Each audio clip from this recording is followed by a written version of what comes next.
Gagal penuhi target emas, tim sepak takraw Indonesia minta persiapan menuju Asia Games 2026 lebih dimatangkan. Tim sepak takraw Indonesia hanya mampu meraih 1 perak dan 4 perunggu dari SEA Games 2025. Capaian ini tidak sesuai target 1 emas yang dicanangkan pemerintah. Terlebih pada SEA Games 2023, tim sepak takraw juga sejatinya memperoleh 2 medali emas.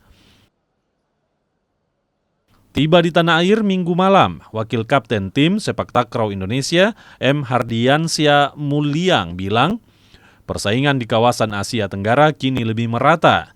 Evaluasi harus segera dilakukan agar tak tertinggal dari negara lain. Di antaranya persiapan pelatnas yang lebih panjang dan regenerasi atlet. Dua hal ini mutlak diperlukan agar Indonesia kembali mampu berjaya. Terdekat ada Asian Games 2026 yang akan menjadi panggung atlet sepak takraw Indonesia. Ke depan ini kita akan prepare lagi untuk menuju di Asian Games di Nagoya, Jepang 2026 insya Allah. Mungkin evaluasinya itu semoga dari pemerintah ini bisa lebih cepat dimulai dengan training centernya supaya persiapan lebih matang lagi ke depannya insya Allah. Ya.